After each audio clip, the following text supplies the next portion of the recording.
semuanya, perkenalkan nama aku Bintang Nur Hajriana dengan NRP 2042221021. Aku Anike Berliana Putri dengan NRP 2042221084. Aku Pungki Alvina Prasistia dengan NRP 2042221027. Di sini aku sebagai moderator dari Bintang dan juga Anike. Oke, kayaknya langsung aja kita mulai aja ya. Siapa dulu? Aku. Dari Bintang dulu. Oke, aku mau bawain materi tribologi. Jadi Anike dan Pungki. Jadi tribologi itu sebenarnya sederhananya itu mempelajari interaksi antara permukaan yang bersentuhan dan bergerak. Nah, itu tuh nanti bakal berkaitan dengan gesekan, pelumasan, dan kausan. Nah, peran tribologi dalam predictive maintenance adalah sebagai strategi perawatan yang memprediksi kerusakan mesin sebelum benar-benar terjadi. Manfaatnya untuk mendeteksi dini keausan dan kerusakan mesin, meningkatkan efisiensi pelumasan, mengurangi biaya pergantian oli dan spare part, meningkatkan umur pakai komponen mesin, dan menghindari kerusakan mendadak. Contohnya itu diaplikasikan seperti menentukan waktu yang tepat untuk mengganti oli berdasarkan kondisi oli, bukan sekedar tepat waktu. Nah, di tribologi ini tuh ada beberapa analisis caranya gitu, metodenya.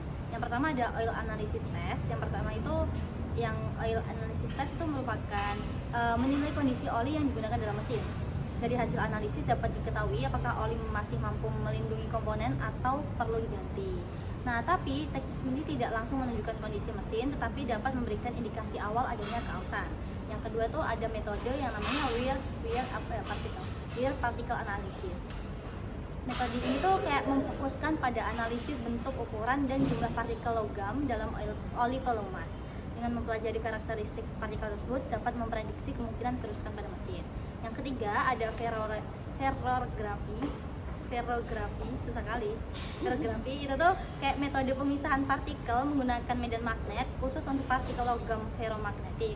Nah, teknik ini mampu menganalisis partikel berukuran besar hingga 100 mikron dan yang sering tidak terdeteksi oleh spektrografi. Yang keempat itu ada spektrografi tadi. Itu tuh digunakan untuk mengukur kandungan elemen logam dalam oli, baik itu dari zat adiktif kontaminan maupun logam halus. Nah, teknik ini efektif mendeteksi partikel logam kecil kurang dari 10 mikron yang bisa menunjukkan proses keausan dini. Nah, kalau praktiknya kayak gini lah ya, kayak gini. Oh iya. Nih kayak frekuensi samplingnya ada kayak kategori mesinnya, mesin kritis frekuensinya setiap 25 jam operasi. Kalau misal mesin industri umum tuh bulanan. Nah, kalau misal mesin beban ekstrem itu mingguan. Itu kayak sampling apa ya? Sampling buat lubrikasinya tadi. Terus ini ada analisis partikel keausan. Itu adalah teknik mengidentifikasi kondisi keausan komponen mesin melalui analisis partikel dalam oli pelumas. Fokusnya pada bentuk, ukuran, jumlah, komposisi partikel hasil gesekan permukaan logam. Metodenya tuh ada monitoring rutin, habis itu analisis detail partikelnya kayak bentuknya kayak gimana, tajam, bulat, tipis, datar, ukurannya, komposisi warna, dan jumlah per volume sampel. Terus ada keterbatasannya itu spektrografi hanya deteksi partikel kurang dari 10 mikron dan butuh teknik tambahan atau ferrografi untuk partikel besar. Ya, ini analisis partikel keausan. Terus gimana sih cara menyusun program yang efektif? Itu yang pertama ada evaluasi peralatan. Itu tuh kayak klasifikasi prioritas mesin berdasarkan keselamatan, biaya downtime, keandalan, dan riwayat masalah. Terus diidentifikasi lah komponennya, terus sistemnya dan parameter. Yang kedua ada evaluasi pelumas. Terus yang ketiga ada standar referensi, yang keempat ada monitoring. Nah, di implementasi tribologi ini tuh ada kendalanya. Yang ada 3 pantangan utama. Yang pertama tuh ada investasi peralatan tinggi, itu mahal. Terus yang kedua ada kompleksitas sampling. Terus dan yang ketiga ada interpretasi hasil yang rumit. Sekian, Anika ada ya pertanyaan? Oh ya. Oke, kayaknya sudah selesai ya Mbak Bintang presentasinya. Sekarang kita tanya ke Mbak Anike. Dari Mbak Anike, apakah ada yang mau ditanyakan terkait materi yang disampaikan oleh Mbak Bintang tadi? Kan tadi Bintang tadi menyebut metode analisis ya, dari ke 4 metode tadi, mana yang metode yang paling akurat yang besar. Oke. Cari Gimana yang dulu ya. Mbak Bintang? Apakah sudah Yang tahu paling jawabannya? gitu, yang paling yang mana? Iya. Kalau menurutku sih ferografi ya, soalnya tuh dia tuh mampu mendeteksi partikel logam berukuran besar hingga 100 mikron yang sering gak terdeteksi gitu sama spektrografi. Jadi ferografi itu paling akurat. Gimana Mbak Anika? Sudah cukup. Berarti udah ya, karena sesi pertanyaannya sudah selesai, berarti kita lanjut ke sesi Mbak Anika untuk presentasi juga. Silakan Mbak Anika. Selanjutnya presentasi aku tentang termografi ya. Ya. Termografi itu apa sih? Termografi itu bekerja berdasarkan prinsip bahwa semua objek dengan suhu di atas 0 itu mutlak dan memancarkan energi inframerah. Terus energinya itu ada 3 komponen utama.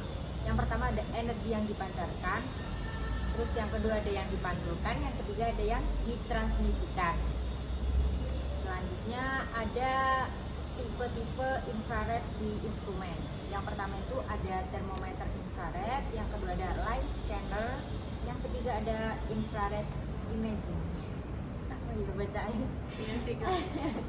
Selanjutnya itu ada training gitu untuk penerapan di termografi untuk predictive maintenance. Kenapa penting training dalam termografi? Karena dia itu untuk memantau efisiensi termal, sistem proses yang bergantung pada perpindahan atau penyimpanan panas. Terus untuk meningkatkan keandalan dan efisiensi sistem pabrik. Dan selanjutnya materinya yaitu tentang basic infrared theory. Di sini energi inframerah itu adalah panas dalam bentuk cahaya yang tidak bisa dilihat mata manusia, hanya bisa dilihat menggunakan kamera inframerah. Selanjutnya pemeriksaan ini tidak termasuk alat dan bisa dilakukan saat mesin tetap menyala. Hasilnya bisa digunakan untuk menentukan jadwal perbaikan, estimasi biaya dan waktu, persiapan material dan perbaikan. Terus ada elektromagnetic spectrum. Apa itu? Yaitu semua benda yang dipanaskan akan memancarkan energi elektromagnetik. Makin panas, makin banyak energi yang dipancarkan. Spektrum elektromagnetik itu kumpulan semua jenis gelombang energi, sinar X, ultraviolet, inframerah, hingga radio. Seperti contohnya besi panas keluar dari tungku, terus besi dingin setelah didinginkan itu gelombang panjang energinya rendah. Kalau yang panas tadi gelombangnya pendek, energi tinggi. Terus ada lagi heat transfer atau perpindahan panas, yaitu berdasarkan hukum termodinamika. Berdasarkan hukum termodinamika itu menjelaskan panas yang keluar dari satu benda sama dengan masuk ke benda lain. Terus yang panas selalu mengalir dari benda panas ke benda dingin. Terus ada tiga cara perpindahan panas tersebut. Yang pertama ada konduksi, yang kedua ada konveksi, yang ketiga ada radiasi. Terus ada emisivitas. Emisivitas itu apa? Emisivitas itu adalah presentasi energi panas yang benar-benar dipancarkan oleh suatu benda. Terus ada black body. Apa itu? Benda sempurna memancarkan 100% energi. Emisivitas sama dengan 1,0. Kebanyakan benda di dunia nyata tidak sempurna. Sebagian energi dipantulkan atau ditransferkan. Terus yang selanjutnya ada infrared equipment. Faktor penting dalam kita memilih alat termografi. Yang pertama yang dipertimbangkan adalah portabilitas. Yang kedua ada kemudahannya. Yang ketiga data suhunya. Yang keempat ada rentang suhunya. Yang kelima ada panjang gelombang. Terus bisa kita pertimbangkan juga fitur tambahannya seperti kayak baterai, lensa monitoring langsung, atau sensus penyimpanan digital atau analog, dan perangkat lunaknya. Infrared thermography safety. Di sini tuh peralatan yang digunakan untuk inspeksi infrared thermography.